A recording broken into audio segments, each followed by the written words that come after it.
Hi folks, this is Jason. Hope you're okay today. We're going to look at a really interesting subject. Take a look at this. This is what we're going to be thinking about today.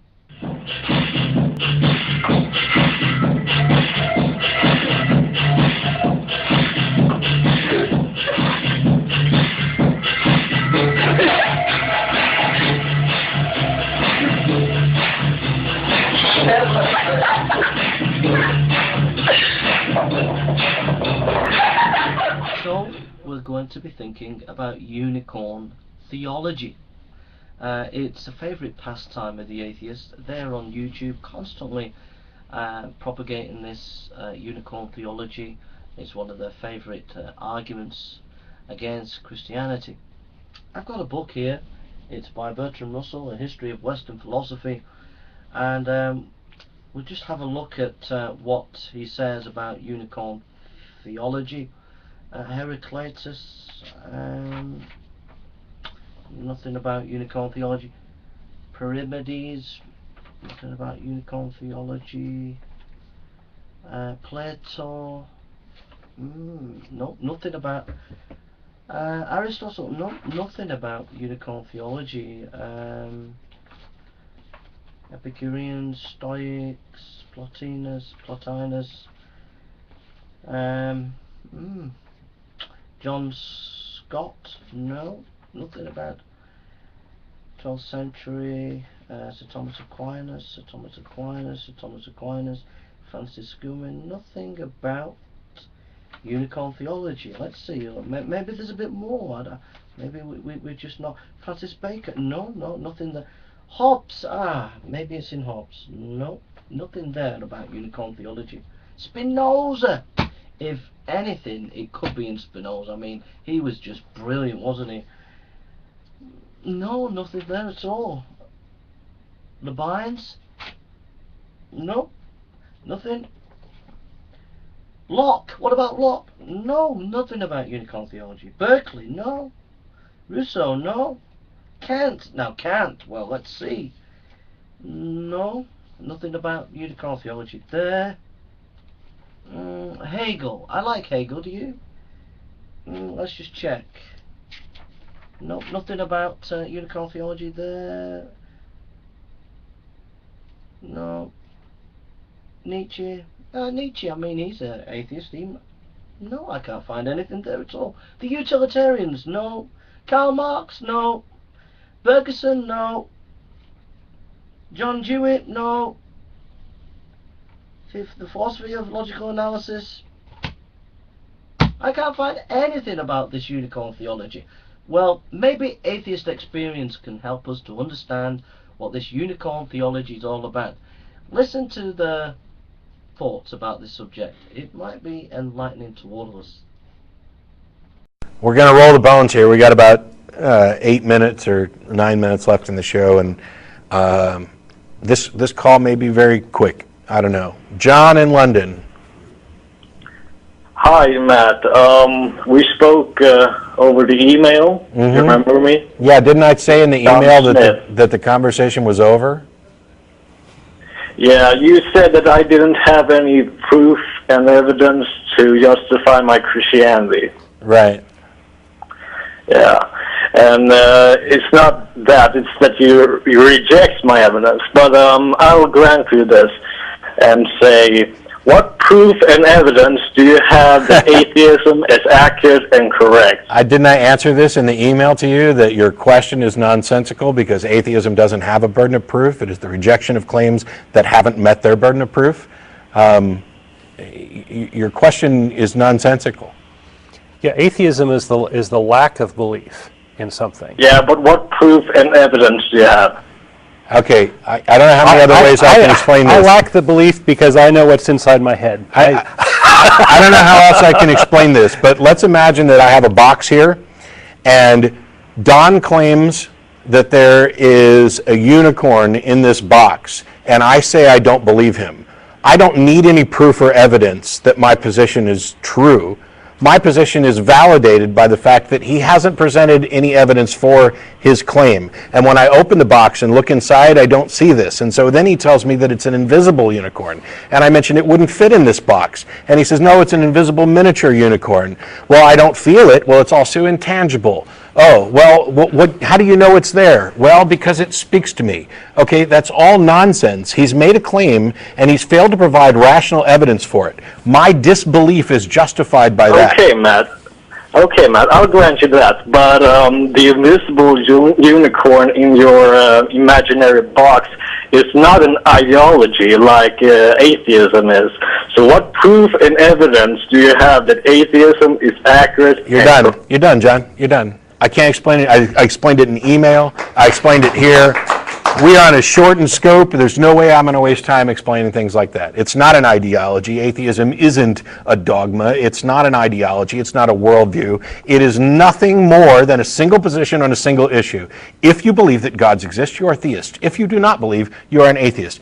Everything else that would be considered ideological is separate, which is why atheists can be libertarians, Green Party, Republican, Democrat, whatever. It's why atheists could be pro-life, pro-choice, whatever. None of those things are derived from atheism. Atheism doesn't tell you anything at all about what you should do. It tells you what it is that you do not believe.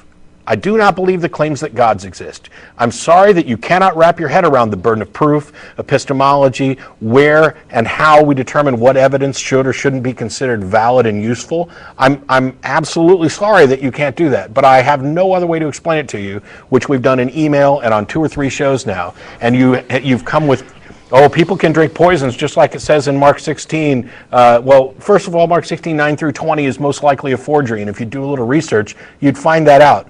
Besides the fact that it's asinine to say that you'll know these people because they'll be able to handle snakes and not die, and drink poisons and not die, and that they'll cast out devils in my name, and this is how you'll know them. If you actually go and research, those verses do not exist in the oldest and best manuscripts of Mark. But even if they did, even if they're valid, even if they've been there from the beginning, and you know somebody who drank some poison and didn't die, that doesn't mean that the cause of their not dying was a God who's making this statement true. It's asinine. And you're done, John. You don't get on anymore, ever. Experience talking about the unicorn argument. Now, this is a popular argument that atheists use. And basically they just say that they don't have to provide any proof, that this idea about you believe in a God is just like saying you believe in unicorns. I don't have to provide any proof that unicorns don't exist. You've made the assertion, so you have got to give the evidence. There are 2 big issues. Well, there are 3 or 4 big issues that I have with this. The first big issue is the Christian faith is rooted in Christ. Christ is the center of the Christian faith, and basically Christ is presented in the 4 Gospels, in the epistles of Paul, and also in information outside the Bible, like Tacitus, etc. So immediately, if we're going to assert something about Jesus Christ, which will be asserting about God, the nature of God, then we've got to go into historical information. Now, as soon as we go into historical information, whether you're an atheist or a Christian, you've got to give your evidence. Okay? So the atheist can't just sit back and say the Christian has to provide the evidence and I don't have to provide any evidence, because Christianity's foundation is in Christ, and Christ is rooted in history, and we have to do intellectual battle as atheists and Christians in history of who's interpreting the correct historical sources. Okay, so that's the first point. The argument of pink unicorns is disingenuous because it doesn't realize that Christianity is rooted in history, and if you have to, as an atheist, come as a historian with intellectual tools and bring arguments against the Christian faith. Okay, so you must be willing to bring evidence. Secondly, comparing the atheist makes the atheist experience and atheists generally make the assumption, the unproven assumption, that unicorns are similar to God. Now, where's the evidence for that? Where is the supporting evidence for that? Where is the logic of that? That's just an assertion. It's an assumption. There's no evidence, there's no proof to presume that unicorns is similar to the theistic concept of God. You've not demonstrated that. You've not proved that. And yet that is used as a major building block of your argumentation in this unicorn kind of theology that you use as atheist against Christianity. So those are 2 points. The third point is that, like I mentioned at the beginning of the clip, looking at Kant, Hume, Descartes, the fact of the matter is this has not been a major issue in the history of philosophy or theology. This is a kind of a fringe kind of atheism that's a bit quirky, that's no real roots into the Western intellectual tradition, and it's a negation of the Western intellectual tradition. In fact, it tramples the intellectual Western tradition down, because it's not taken seriously the parameters that theism, whether you agree with it or disagree with it, has been part of the intellectual discourse of Western philosophy and thinking, whether it be in science or philosophy or in theology, for 2,000 years. Now, Descartes did not believe in flying unicorns or flying spaghetti monsters. St. Thomas Aquinas did not believe in flying spaghetti monsters. And we could go on. And so to bring this kind of argument is not a serious objection. Really, it's just an emotive argument that is used to browbeat people, to try and make to set up a straw man argument that makes people look stupid and puts you off the hook in not being able to present your evidence and to present your arguments. It's very easy to sit as some kind of postmodern skeptic on knowledge and to critique someone else's position. That's an easy thing to do. What's hard is not only critiquing that person, but also presenting evidence yourself. And the atheists are trying to get out of that. They're trying to fudge the way out of that by critiquing the theist, but then saying you can't critique us. And that's not intellectually honest or fair. What we need to be doing is going deeper into the discussions on this subject.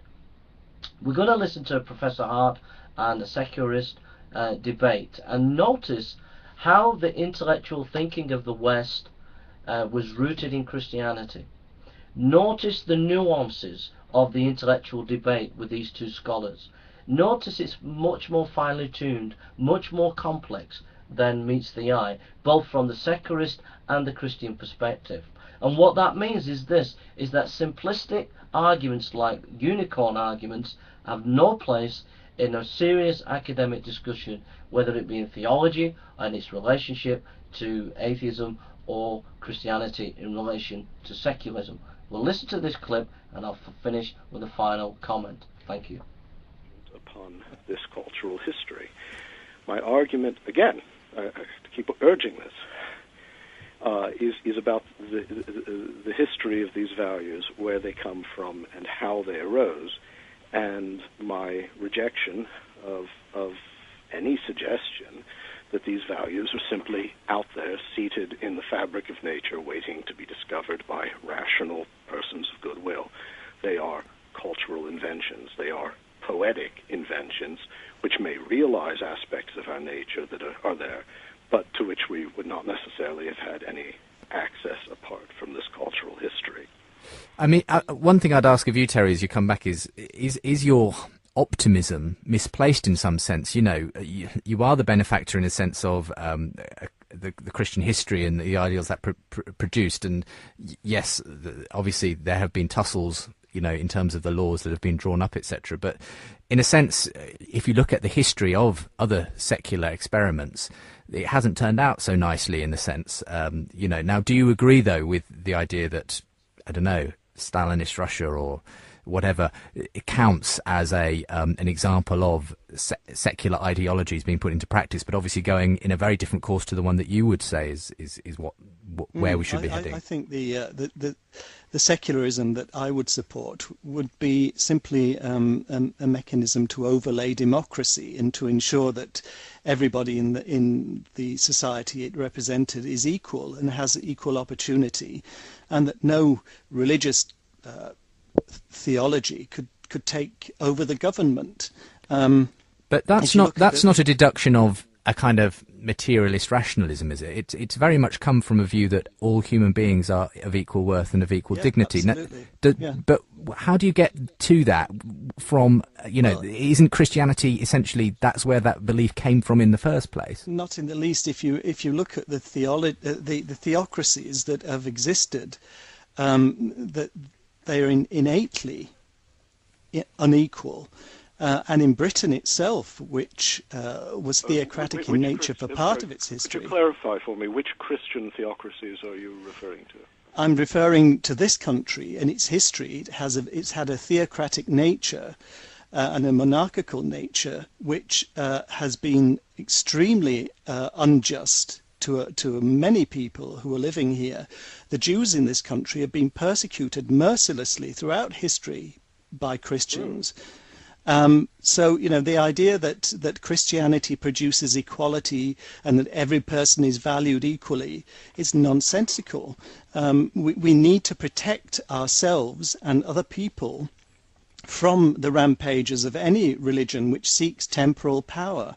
And I think that is what secularism is really about. And you see it in operation in America and in France and in Turkey. It's not perfect by any means, but it has saved America, for instance, from religious warfare, the religious warfare that it absolutely infested Europe throughout the centuries. In America, you just haven't had that kind of warfare. Let's just, David. I didn't. I was laughing not at what he was saying. I was laughing at my son who was waving something at me from the door. So if that sounded like, look. Again, I grant that also Terry hasn't read my book, so he's not quite clear on my position.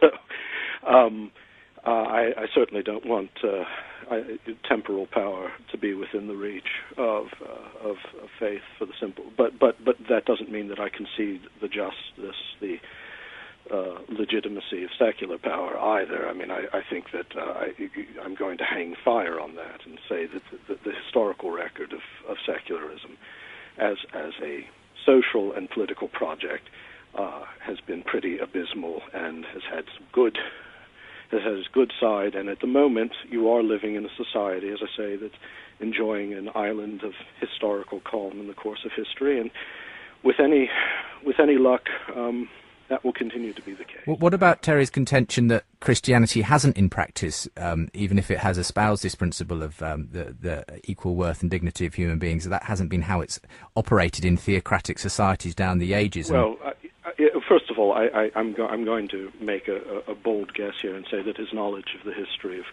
Christian civilization is a bit narrow.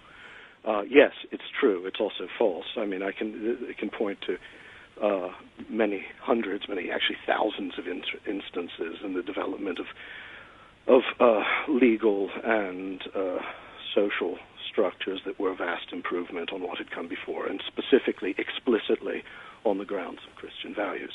I can also point to institutions of self-interest, Christian institutions and other institutions which have produced just the opposite effect.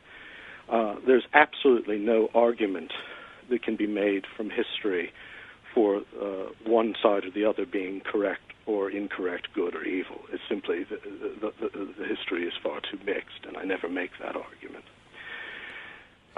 But I just go back to what I've already said. The historical record of the secularist project does not give one quite the grounds for optimism that Terry seems to think it does, and the values upon which the most luminous, the most admirable aspects of secular society rest are not premises that come from secular principles. They're principles that come from a history. And once the logic of those premises is divorced from that history, it is an open question how long they'll persist. One thing, if there were more time, we ought to address is simply some of the discourse which is now becoming common in academic circles and elsewhere.